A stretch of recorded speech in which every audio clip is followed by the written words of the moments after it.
Michael Stipe, Mike Mills, R.E.M, Automated for the People has been released for its 25th anniversary. Do you agree with what most people say that this is your masterpiece? Is it, I think it's one of them. If you want my honest opinion, it's my third favorite album that we ever made. I'm very proud of the way the record was received when it came out. Following Losing My Religion, people were excited to hear what we were going to do next. I think we surprised them. And so 25 years later, we hope to surprise them again. In 1991, you were one of the biggest rock bands in the world. Without Your Time, you had a big single with Losing My Religion, which was quite a strange song to be a hit record. You didn't tour, you went straight into the studio and made another record. How come? It was quite an unusual decision to do something like that at the time. We like breaking the rules. We like showing that the traditional way of doing things is not the only way to do things.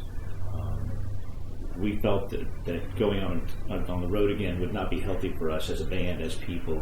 We'd been touring for 10 years in the 80s, and we said it's time to take a break. And, it did okay for Out of Time, and it didn't seem to hurt this record. Automatic is not the typical, if there is a typical post-fame record. Okay, you wanted to talk about these things, and you left what happened in that period.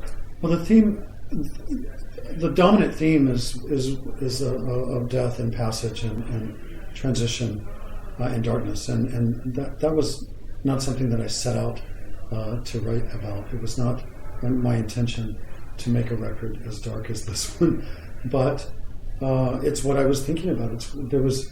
We were in let's remember, 1991, 1992, it was a very transitional period in the world, and certainly in America, with the end of Reagan and Bush Sr., with the advent of digital technology and the beginning of the computer age. It was a time when everything was it was clear, I think, to anyone who was really paying attention, and certainly to us, that the world was in transition. Things were changing, and they were changing dramatically and quickly.